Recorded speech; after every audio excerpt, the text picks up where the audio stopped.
Guys, good afternoon. Welcome back sa aking YouTube channel. For today's video, check natin ang 2024 Honda City 1.5 SCVT Ignite Red Metallic. Guys, ito yung entry level ng ating automatic transmission for Honda City. Ang kanyang price is 998,000 pesos. So, tour ko na kayo ngayon sa ating featured unit for today. So guys, dito muna tayo sa front portion. So, dito sa MMC o minor model change, may resemblance na ang front portion natin regarding sa Honda Civic na 10th Gen. Yun na yung itsura ngayon ng front portion ng ating Honda City. So, nakaano na tayo, halogen projector headlights, which is mas wide ang scope ng ilaw natin. Kaya hindi na natin kailangan ng fog lamps. At the same time, meron na siyang daytime running lights. Then, ang garnish natin sa upper portion is chrome. Front grille natin is matte. Same goes sa lower bumper.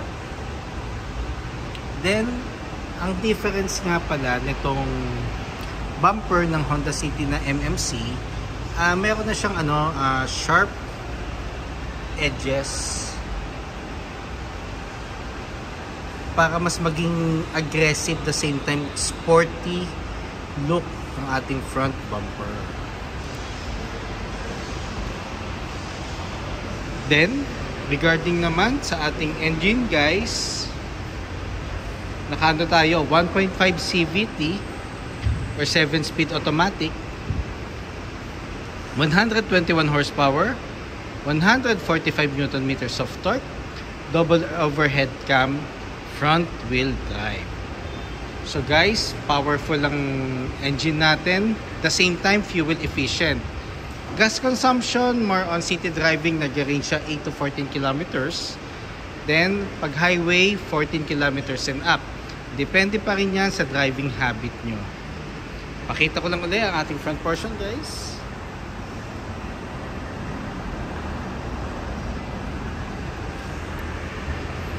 So, yun yung isa sa mga best features or best asset ng Honda City natin. Yung engine itself. Compare sa competitors sa market, angat na angat ang ating engine performance. Regarding naman sa side, so pakita ko lang yung sides natin guys. So, ito yung kanyang passenger side. So, sa gulong tayo guys, 15-inch alloy wheels. Ventilated disc ang ating brake sa harap. Then, MacPherson strut ang ating suspension naman sa front. Then, ground clearance is 134 mm. Turning lights natin is nasa fender. Door integrated side mirrors, iwas blind spot. Body color, ang ating door handles. Keyless entry na rin nga pala siya guys. Then, sa rear wheel naman natin, naka drum brake tayo. Then, torsion beam ang ating suspension naman sa likod. Then, all of our units guys, naka factory rust proof na siya. Pero dito sa dealership namin, sa Honda Cars Quezon City, we offer double undercoat, which is will give you additional protection sa pang-ilalim nyo. Shark fin antenna. Kita ko lang naman yung rear. So, as you can see, it's more on nasa, di ba nasabi ko, sa front portion is aggressive. Then, dito naman sa back portion, it's more on nasa elegant side siya. So, parang pwede mo na siyang i-compare sa mga executive look cars. Then, the good thing about sa rear natin guys, LED na ang ating tail lights. Then, malaki and mahaba. So, hindi tinipid sa space. So, normally kasi ang tail light naman hanggang dito lang. Pero si Honda, ginawa niya hanggang side. Then, Honda emblem. So, pakita ko lang ulit yung back portion natin. Pero ito guys, we offer reverse camera, we offer backup sensor just in case na i-consider nyo magpa-install.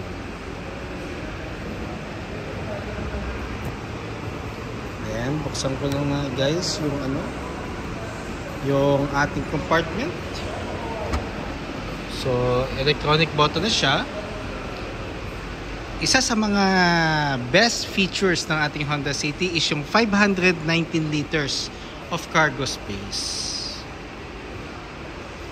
So, mga stroller, mga luggages, magkakasya dyan. Compare sa ibang competitors niya nga, mas malaki ang cargo space natin. So, isa yun sa magiging malaking factor pag magde-decide kayo ng sedan. Then, spare tire is donut type. Then, tools natin, nandito yung jack and tool set. Normally, nasa spare tire lang naman namin siya nilalagay. Nakita ko naman ang driver's side. So, fuel tank capacity natin guys, 40 liters. Minimum octane is 91, so unleaded. Pero kung mag-higher octane kayo, like 95 or 97, kailangan isang octane at consistent na yun lang ang ipapalagay nyo para hindi siya magkaroon ng effect sa engine. So, dito naman tayo sa second row pala. So, dito tayo sa door panel guys. Nakano tayo, urethane texture. Then, dito naman is fabric.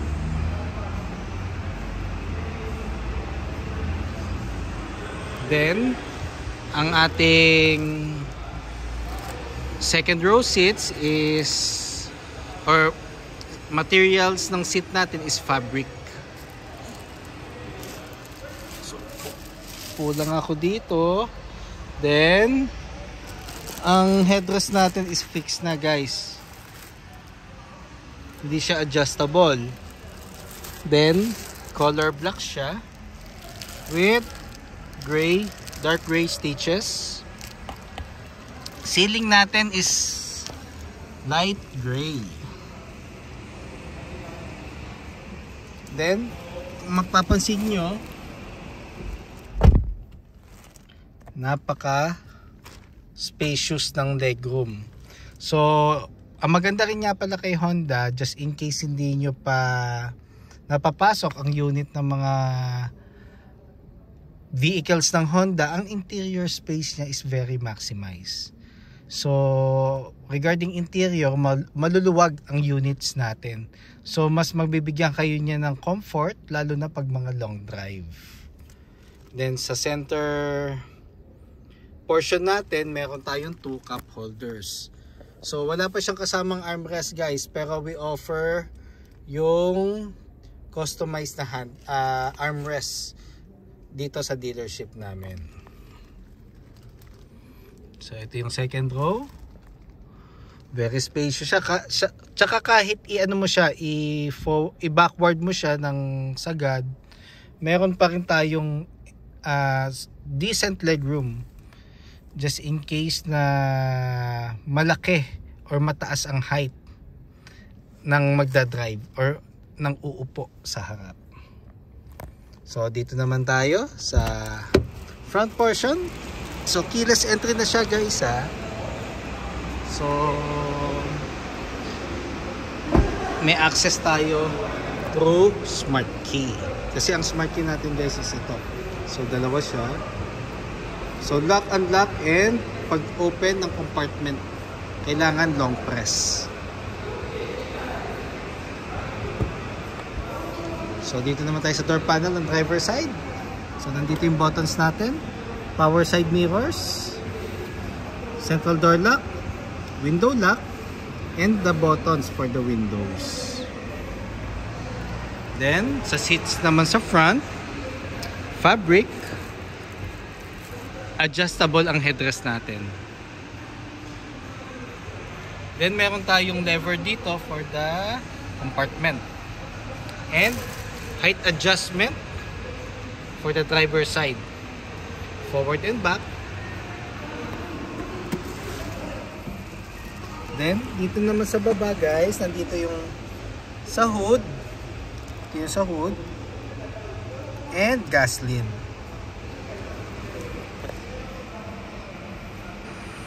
So saka ko lang guys ha. So nandito na tayo sa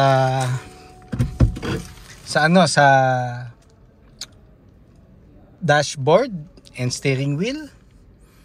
So eto pala guys, equipped na rin siya ng Honda Sensing. So ang maganda ngayon kay Honda City, lahat ng variants may equipped na ng Honda Sensing. The same time, ano siya, wireless Apple CarPlay. Yun yung mga nadagdag na features sa minor model change. Then, steering wheel, texture niya is urethane.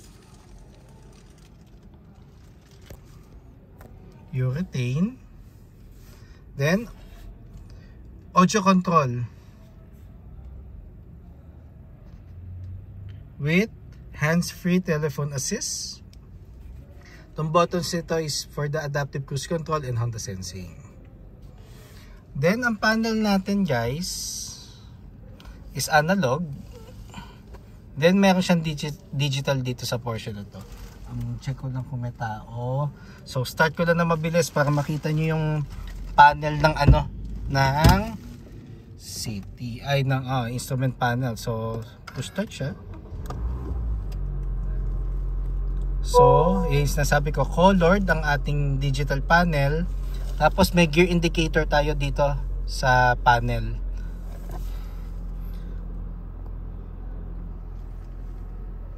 Then, touchscreen audio unit with Apple CarPlay na wireless na rin and Android Auto ready. Aircon buttons, ito yung on, ito yung fan, ito yung thermostat, ito yung ventilation ng air. Then sa baba, meron tayong dalawang USB port for charging and mirroring. Power outlet. So, pwede kayo mag-charge dyan or kung gusto nyo magpalagay ng dashcam, basta plug and play, no problem. Then transmission natin, meron ng light indicator sa bawat transmission, which is a good thing, pero normally dito tayo titingin sa panel para hindi mawawala ang ating focus sa daan. So off ko muna yung engine guys kasi may client, so pinakita ko lang siya. So dito naman guys sa transmission, icon button for fuel efficiency. Then, nga pala guys, kung nahagip nyo, meron siyang checking ng rear seats. Normally, pag naka Honda Sensing ka guys, pag in-off mo yung engine, automatic may reminder ka doon. Para i-inform ka lang niya na baka may makalimutan kang gamit. So, always check yung upuan. Kahit sa front or sa rear. It's a friendly reminder lang. For units natin na may Honda Sensing. So icon button, it promotes fuel efficiency, pero expect nyo hindi niya mabibigay yung additional speed or power just in case nandiinan nyo yung gas pedal. Tsaka medyo hihina yung aircon. Pero kung more on chill driving ka lang sa city at di ka na magmamadali, pwede mo siyang i-on palagi. Then tong portion na to is for the manual key ng smart key. So dito mo siya ilalagay para ma-shift mo lang yung transmission to neutral just in case ma-discharge yung battery mo sa daan. Then meron tayong 2 cup holders. Then handbrake. So kung mag-handbrake tayo guys, yung pinakamataas para walang chance na mag-move yung unit, lalo na pag mga pa-incline or uphill or downhill ang parking natin or pag naka-stop tayo. Then passenger seat. Then ang airbags nga pala nito guys is dual na. So front airbags, driver and passenger. The same time may side airbags to sa passenger and driver side. So dito yung magdi-deploy sa gilid. Kaya normally guys, kahit naka-fabric ang seats natin, car cover pa rin ang binibigay namin. Kasi nga meron siyang side airbags. Kasi hindi magdi-deploy ang ang side airbags pag car cover pag seat cover ang nilagay natin. Then glove box. So sa glove box guys, ilalagay natin diyan is yung owner's manual, warranty booklet, insurance policy just in case you have one na hard copy, and ORCR. Yun yung mga hahalagang ilalagay nyo sa glove box. Then map light, which is halogen, so always check. Then dome light, always check yung ating map light and dome light, lalo na pag naka-off yung engine, baka maiwan nyo na naka-on, madedrain yung battery niyan. So guys, for today's vlog, so yun lang muna. Then just in case guys you have any concerns for low down payments, cash and bank PO transactions, then bank partners namin dyan na gustong mag-bank display kami, parts, and even service appointment, don't hesitate to call or text 0906 386 8937. And iiwan ko yung contact details ko sa description box. Or you can visit me at 141 Quezon Avenue, Quezon City. And syempre, look for me, Ross Oliver Cruz, ang inyong friendly sales executive here at Honda Cars Quezon City. Looking forward to meet you here guys and render my services to you. Providing a hassle-free transaction to all customers since 2016. And guys, pahit na rin ang subscribe button sa aking YouTube channel and palike na rin ang aking Facebook page, Honda Cars Quezon City Best Deals, Ross Oliver Cruz. So guys, yun lang. Thank you and God bless.